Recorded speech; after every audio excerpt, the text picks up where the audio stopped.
সেদিন নাফরমান তুমি বুঝবা আযাব কাকে বলে। ইয়াওয়াদ্দুল মুজরিমু লাউ ইফতাদি মিন আযাবি ইয়াউমি ইদিম বিবানি ওয়া সাহিবাতিহি ওয়া আখি ওয়া ফাসিলাতিহি আল্লাতী তু'বি ওয়া মান ফিল আরদি জামিআ সুম্মা ইউনজি।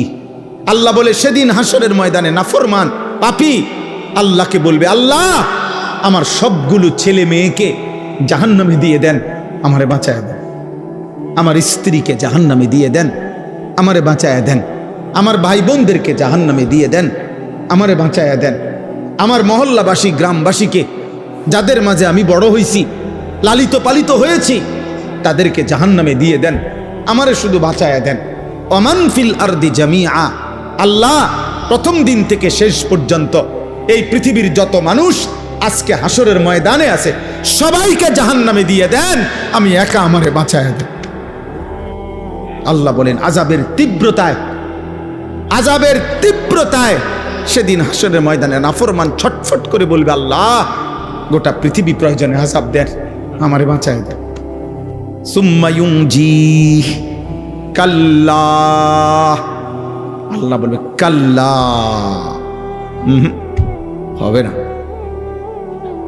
হবে না নাফরমান।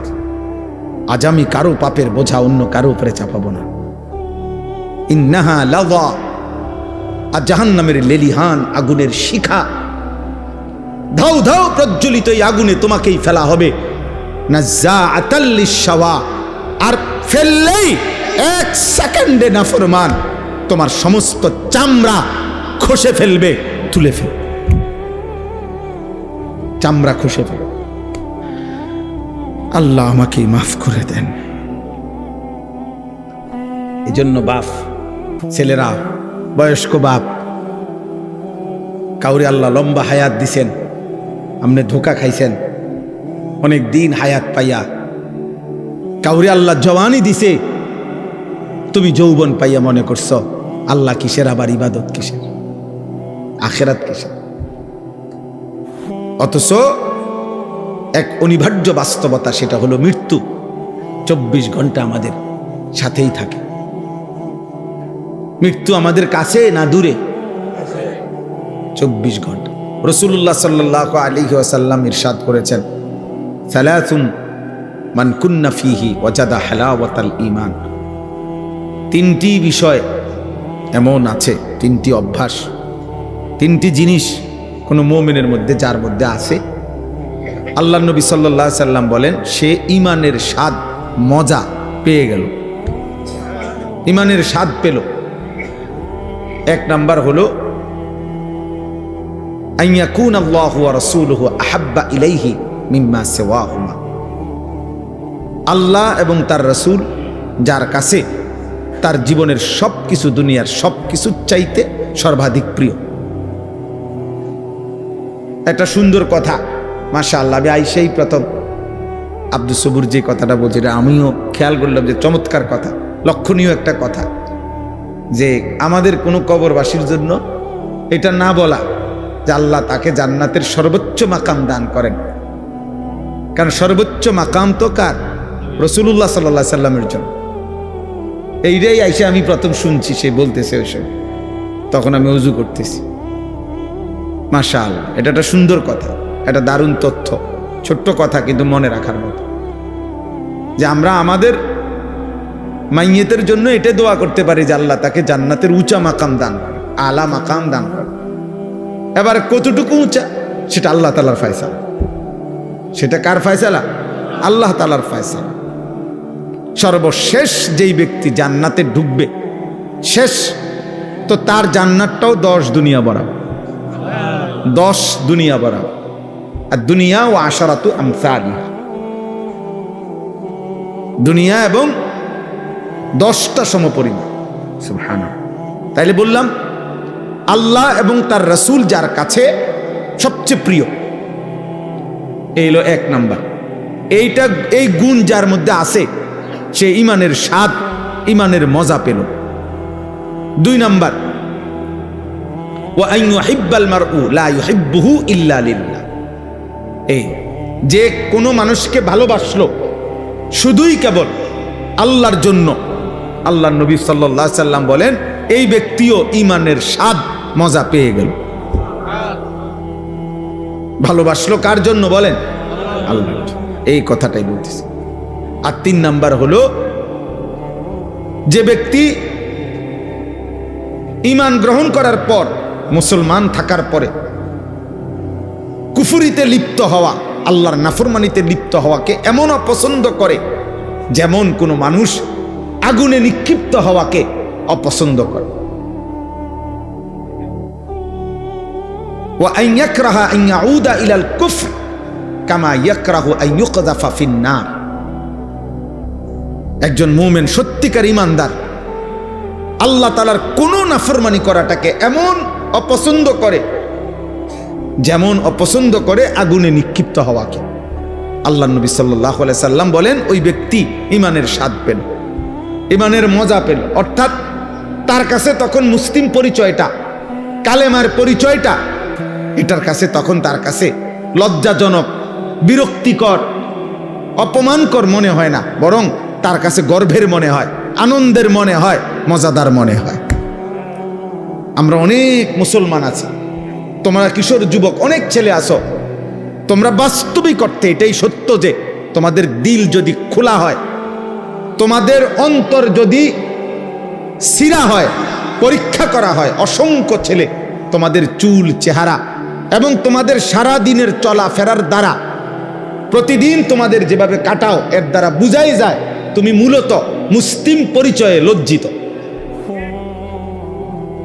মূলত তুমি লজ্জিত, মূলত তোমার চলাফেরার দ্বারা তুমি বারবার এটাই বুঝাইতে চাও যে আমি যদি বেঈমান হইতাম কত না সুন্দর হইতো, আহা আমি যদি ইয়াহুদি হইতাম তাইলে আর আমি এত রাগডাক করতে হইতো না, ইয়াহুদি, খ্রিস্টান, বেঈমান যদি হইতাম তো পুরাপুরি তাদের মতো নিজেকে বানায় নিতে পারতাম। তো পারি না, মানুষে এটা এটা কয়, তো চেষ্টা করি চুল, চেহারা, লেবাস, পোশাকে দুশ্মনের সাথে, বেঈমানের সাথে সাদৃশ্য ধরতে, মানুষের বিদ্রুপের পরেও। কিন্তু যদি প্রকৃত বেঈমান হইতাম তাহলে তো পুরাপুরি তাদের মতো সাজতে পারতাম। এটা মূলত বেগায়রত, আত্মমর্যাদাহীন মানুষের পরিচয়, যার নিজস্ব আত্মসম্মান নাই, আত্মমর্যাদা যার নাই, এটা মনে রাখতে হবে সবাই। যার আত্মমর্যাদা না, বেগায়রত মানুষ, আত্মসম্মান নাই, যার নিজস্ব কোনো স্বকীয়তা নাই, স্বকীয়তা, ইস্তেকামাত নাই, দৃঢ়তা নাই, এটা এই মানুষদের পরিচয়। নাই তো বলো ভাই কি কারণ থাকতে পারে?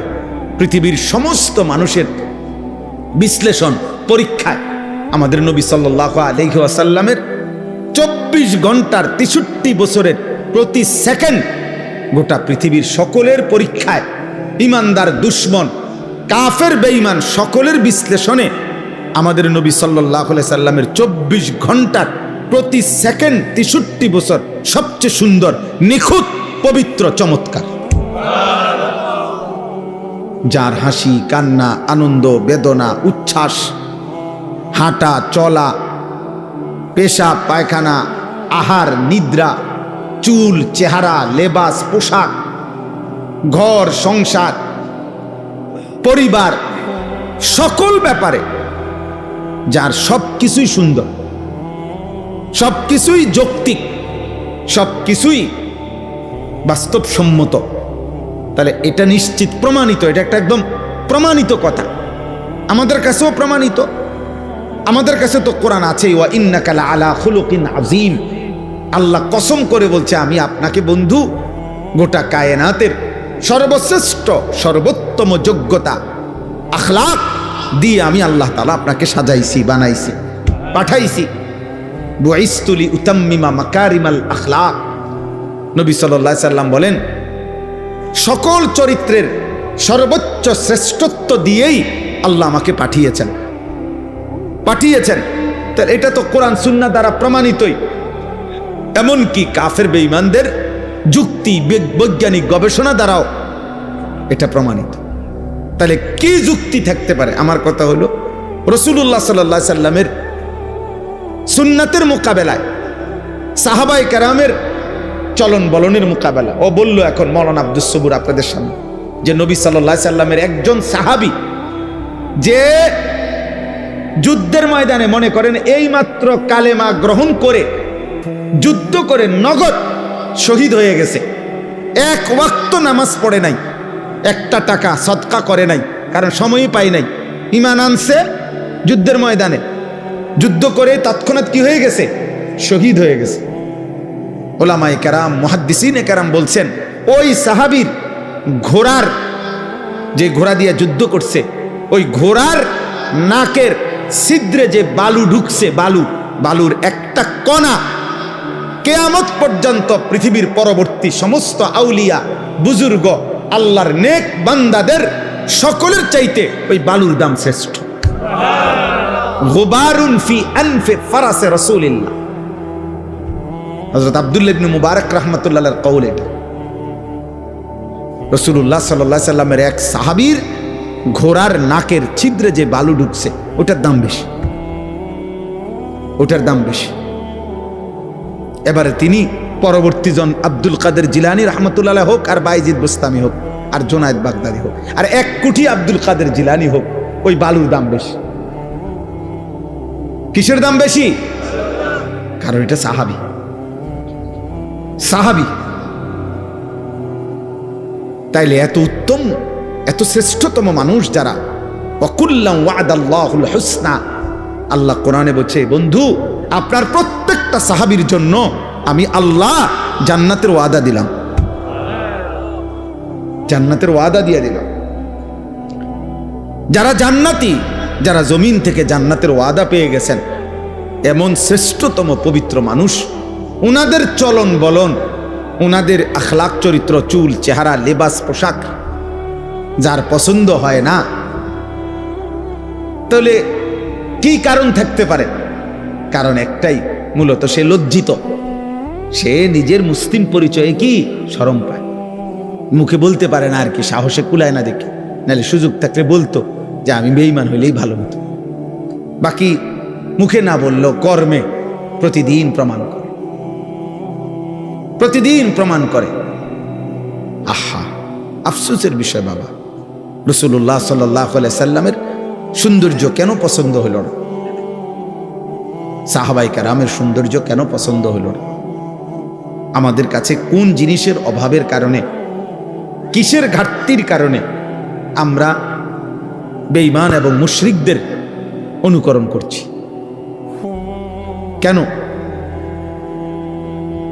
কোরআনুল কারীমে আল্লাহ তাআলা বারবার বলছে, ইয়া আইয়ুহাল্লাযীনা আমানু লা তাত্তাখিযুল ইয়াহুদা ওয়ান নাসারা আউলিয়া। আল্লাহ কোরআনে স্পষ্ট বলছে, হে ঈমানদারগণ, ইহুদি এবং খ্রিস্টানদেরকে তোমরা বন্ধু বানায়ো না, বন্ধু বানায়ো না। আল্লাহ তাআলা পরিষ্কার কোরআনুল কারীমের মধ্যে বলছে, সূরা মুমতাহিনার মধ্যে আছে, ইয়া আইয়ুহাল্লাযীনা আমানু লা তাত্তাখিযু আদুव्বি ওয়া আদুव्বাকুম আউলিয়া। আমি আল্লাহর দুশমন যারা, তোমাদের দুশমন যারা, ওই বেঈমান, তাদেরকে তোমরা বন্ধু বানায়। তো তোমরা কি বন্ধু বানাইলা না? মানুষ যাকে পছন্দ করে, ইন্নাল মুহিব্বা লিমান ইউহিব্বু ইউতাউ, এটা আরবি ভাষার গুরুত্বপূর্ণ কথা, এটা কবিতার লাইন, যে মানুষ যাকে ভালোবাসে সে তাকে অনুসরণ করে। যেই কোনো ব্যক্তি, খোদার কসম, যার অনুসরণ যা এটাই প্রমাণ করে সে তাকে ভালোবাসে। আমি ভালোবাসি আমনেরে, অনুসরণ করি উনারে, এটা হইতেই পারে না। এটা কি হইতে পারে না? হতেই পারে না। এটা কোনো যুক্তিতেই ধরবে না। অতএব তোমার আপাদ মস্তক, চুল চেহারা লেবাস পোশাক, সারা দেহ সারা অঙ্গ, অজু গোসল পেশাব পায়খানা আহার নিদ্রা সব কিছু হইল কাফের বেঈমানের অনুসরণ। অথচ তুমি যদি 1 কোটি বারও বলো আমি নবীকে ভালোবাসি, তুমি মিথ্যুক, মিথ্যুক, মিথ্যাবাদী। এই জন্য আমি তো শক্ত কথা বলি, যত বুড়ো মিয়া বিড়ি খায় এরা একটাও আল্লাহর নবীকে ভালোবাসে না, বরং ভালোবাসার নামে মিথ্যাবাদী এগুলা। আমি বললাম যদি কারো হিম্মত হয় এখন প্রতিবাদ করো, এখন দাঁড়ান। বিড়ি খাওয়াইন না একজন বুড়া মিয়া আমনে প্রতিবাদ করেন, করেন, এখন প্রতিবাদ করেন। আমি আসি এনে যত লোক দাড়ি কাটে একজনও আল্লাহর নবীকে ভালোবাসে না। মিথ্যাক বেটা, মিথ্যাবাদী বেটা, মিথ্যক তুমি বেটা, তুমি নবীকে ভালোবাসতে পারো না, মিথ্যাবাদী তুমি। রাসূলুল্লাহ সাল্লাল্লাহু আলাইহি সাল্লামের ভালোবাসার দাবিদারের মুখে দাড়ি থাকবে না, এটা হতেই পারে না। রাসূলুল্লাহ সাল্লাল্লাহু আলাইহি সাল্লামের ভালোবাসার দাবিদারের মুখে বিড়ি সিগারেটের দুর্গন্ধ থাকবে, এটা হইতেই পারে না। যিনি ন্যূনতম পেঁয়াজের দুর্গন্ধ, রসুনের কাঁচা পেঁয়াজ, কাঁচা রসুনের গন্ধ যিনি সহ্য করতে পারতেন না, উনি বিড়ির গন্ধ সহ্য করবে কেমনে? কথা বলে না? হ্যাঁ, মসজিদে নববীতে আল্লাহ নবী সাল্লাল্লাহু আলাইহি সাল্লাম দেখছে সাহাবী ঘামে ভিজা শরীর নিয়া জুমার খুতবা শুনতে আসছে। নবী সাল্লাল্লাহু আলাইহি সাল্লাম বলছে গোসল করে আসলে ভালো, এবং সেদিন বলে দিছে গোসলুল জুমআতি ওয়াজিবুন আলা কুল্লি মুহতালিম, প্রত্যেক প্রাপ্তবয়স্কের জন্য জুমার দিন গোসল করা বাধ্যতামূলক। অর্থাৎ কেন? বেশি মানুষ একসাথে বসে বয়ান শোনে, খুতবা শোনে, যাতে ঘামের গন্ধে কারো কষ্ট না হয়। যিনি ঘামের গন্ধে বিরক্ত বোধ করছেন, তিনি বিড়ি সিগারেটের গন্ধে কেমনে ঠিক বলেন? ইনসাফ করে বলেন মিয়া। এই জন্য দোস্ত, বছরের পর বছর, আজ না হয় 20 বছর হবে, আলহামদুলিল্লাহ, আমি কমপক্ষে 20 বছর হবে এই প্রথম যখন আসছি আপনাদের গ্রামে, সেটা 20 বছর আগে। দেখতে দেখতে হায়াতের 20 বছর চলে গেছে। 2005 কিংবা 6 সালে আমি প্রথম আপনাদের গ্রামে আসছি, আলহামদুলিল্লাহ। কারণ আমি 2004 সালে চাকরিতে আসছি এখানে, তাহলে এর 1 বছর বা 1.5 বছর পরে আমি এখানে বয়ানে আসছিলাম। তাহলে আমার বলার উদ্দেশ্য হলো, আল্লাহ এবং তার রাসূল সাল্লাল্লাহু আলাইহি ওয়াসাল্লাম যার কলিজায় ভালোবাসা, তার বাহ্যিক অঙ্গ প্রত্যঙ্গেও তার নমুনা। ঘাটতি থাকবে, ঘাটতি। আপনি কইবেন, আমারে তর্ক করবেন যে হুজুর আপনাকেও অনেক ঘাটতি আছে, আমি তো স্বীকার করি। আমি এটা বলছি না, আমি তো বেহেশতের থেকে আইছি না। আমি কি এখন বেহেশতের থেকে আইছি? ঘাটতি আছে, কিন্তু নিয়মতান্ত্রিকভাবে প্রতিদিন রাসূলুল্লাহ সাল্লাল্লাহু আলাইহি সাল্লামের সুন্নতের খেলাফ, ব্যতিক্রম জীবন কেমনে গ্রহণ করে নিলেন, যে এক তালে এক ঢঙ্গে প্রত্যেক দিন বিড়ি খান, এটা কেমন জিন্দেগি? সারা বছর দাড়ি কাটেন, এটা কেমন জীবন? সারা বছর পেশাব করে টয়লেট পেপার ব্যবহার করো না আব্বা, এটা কেমন জীবন? এটা তো ভুলে যাওয়া না, এটা তো ইচ্ছা করে ঠান্ডা মাথায় গাদ্দারি করা, ইচ্ছা করে। এটা তো ঠান্ডা মাথায় আমনে বুঝে শুনে আপনি আল্লাহ রাসূল সাল্লাল্লাহু আলাইহি সাল্লামের বিরোধিতা করছে। একটা হলো হুজুর মনে কিছু নিয়েন না, ভুল হয়ে গেছে, খেয়াল নাই, হঠাৎ হইতেই পারে। একটু হলো এটার নিয়ম বানাই লাইছেন আপনি, সিস্টেম বানাই লাইছেন আপনি, এটারে আপনার জীবনটাই বানাই লাইছেন। সুদ আমনের জীবন, কিস্তি আমনের জিন্দিগি, ওজনে কম দেওয়া আমনের জিন্দিগি, টেলিভিশন আমনের জীবন, মোবাইলের নর্তকী আপনার জীবন, ফজরের নামাজ না পড়া, এটা আমনের 365 দিনে একই রকম। প্রতিদিনই আপনি কথা কইলে গালি দেন, প্রত্যেক দিনে আপনি ওজন করলে কম দেন, প্রত্যেক দিনই আপনি যত রোজগার করেন এটার মধ্যে কিস্তি এবং সুদ আপনি লাগাইয়া রাখছেন। তো এটা কি শুধু গুনাহ? এটা ভুলে যাওয়া? এটা মাঝে মধ্যে? এটা গাদ্দারি না? কথা বলে না? এটা সীমা লঙ্ঘন না? এটা তো অহংকার, এটা তো বড়াই করছেন যে আল্লাহকে আমি কোনো পাত্তা দেই না। কোরআনুল কারীমের মধ্যে আছে সাআলা সাইলুম বিআযাবিন ওয়াকি'। নবীজি যখন মক্কার কাফেরদেরকে আযাবের কথা বলতেন, কবরের আযাব, জাহান্নামের আযাব, বিভিন্ন নাফরমান জাতির উপরে আল্লাহ আযাব দিছে দুনিয়ায়। নূহ আলাইহিস সালামের কওম, হুদ আলাইহিস সালামের কওম, শুআইব আলাইহিস সালাম, লূত আলাইহিস সালামের কওম, বিভিন্ন জাতিকে পূর্বে আল্লাহ তাআলা আযাব দিয়ে দুনিয়াতে ধ্বংস করে দেয় নাই, এগুলো যখন নবীজি বলতেন তো মক্কার কাফেররা বিদ্রুপ করত, ঠাট্টা করত। ও হ্যাঁ, মোহাম্মদ ওনার নিজে না ফাইরা ওনা আল্লাহর এটা ক্যান্সার, এমনি বলতো, বিদ্রুপ করত। মক্কার কাফের নজর ইবনে হারেস একজন কাফের সর্দার ছিল।